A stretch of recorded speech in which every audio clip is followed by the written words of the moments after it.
موجکو میں کیس جو تھا وہ ہاسپٹل کا تھا، یہاں آپارا ہاسپٹل کا، اور انہوں نے دہشت گردی کی دفعات لگا دی ہیں، اور اس کیس پہ سٹے تھا، اور اس کیس پہ سٹے کے باوجود انہوں نے چلان جمع کرایا دہشت گردی کا۔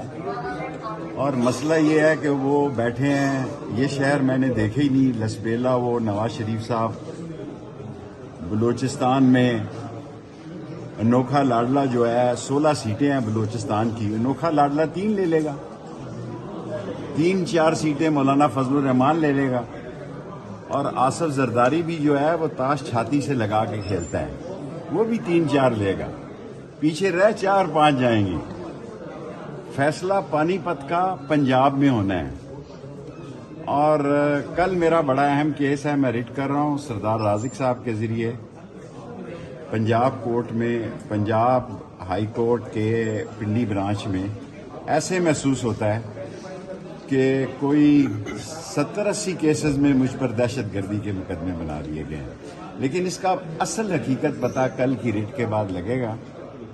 اور اگر میں نے جیل سے ہی الیکشن 2 سیٹوں کا لڑنا ہے تو رضائی کل میں نے لے لی ہے، لال شلیل کی تپائی بھی لال لے لی ہے، تکیے بھی لے لیے ہیں، اور اللہ بہت بڑا ہے۔ میں ہر آدمی کو کہتا ہوں کہ ہارتا وہ ہے جو ہار مانتا ہے، ہارتا وہ ہے جو حوصلہ ہارتا ہے۔ اس عمر میں بھی میں نے کسی کے خلاف، کسی دوست کے خلاف کوئی بیان نہیں دیا، کسی کے خاندان کے خلاف کوئی بیان نہیں دیا۔ کل جو میں ریٹ کرنے جا رہے ہیں سردار رازق صاحب، اس سے پتہ لگے گا کہ میں کتنا بڑا دہشت گرد ہوں۔ ایسے دکھائی دیتا ہے کہ پاکستان میں دوسرے نمبر کا دہشت گرد ہوں، لیکن یہ جو انوکھا لاڈلا سمجھ رہا ہے، اس کو صرف میں بھی ان کے ساتھ رہا ہوں، میں نے بھی کچھ وقت ان کے ساتھ لگایا ہے۔ میں انوکھے لاڈلے کو کہنا چاہتا ہوں، فیصلہ آسمانوں کا ہے، فیصلہ آسمانوں پہ ہوگا، اور وہی کے خلاف 2 سیٹوں پر 3 سیٹوں کی سیاست کرتا ہوں۔ لوگ عوامی مسلم لیگ سے سیٹیں مانگ رہے ہیں، ٹکٹیں مانگ رہے ہیں، ہم کوئی ایسا الیکشن، میں 3 صرف راولپنڈی کی سیاست کرتا ہوں، 54، 55، 56۔ ان 3 سیٹوں میں سے میں 2 سیٹوں پہ قلم دوات پہ الیکشن لڑوں گا، اور پی ڈی ایم کے خلاف لڑوں گا۔ جو پی ڈی ایم کا مخالف ہے وہ قلم دوات کو ووٹ دے گا۔ مقابلہ جو ہے وہ اس کی صورتحال نہیں ہے۔ اللہ بات جو لوگ آپ کو دہشت گرد بنا رہے ہیں ان کو معاف کریں گے؟ معاف کروں گا انشاءاللہ۔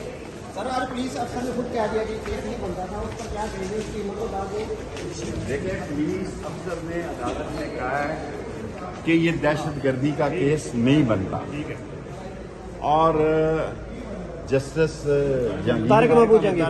طارق محمود جہانگیری نے اس پہ ترس کھایا، اسے کہا تو جو کورٹ میں بیان دے رہا ہے کہ یہ شیخ رشید پہ دہشت گردی کا کیس نہیں بنتا، تو نوکری سے چلا جائے گا، اس لیے میں تیرا بیان نہیں دے بارے میں آپ نے کہا 9 مئی والے ملزمان کے لیے میں ہاتھ جوڑ کر اپیل کرتا ہوں، ہاتھ جوڑ کر بڑے لوگوں سے اپیل کرتا ہوں کہ جو بے گناہ لوگ ہیں، اللہ کی رضا کے لیے ان کے پاس ضمانتی بھی نہیں ہے۔ ملاقات ہوئی ہے آپ کی کوئی کسی بڑے میری کسی سے ملاقات نہیں کوشش ہوئی، کی ہے آپ نے؟ میں ہاتھ جوڑ کر ذمہ داران سے کہتا ہوں، ان بیچاروں کے پاس ضمانتی بھی نہیں ہے، ان کی مائیں گھروں میں رو رہی ہیں، جو بے گناہ ہیں ان کو معاف کر دیا جائے بس۔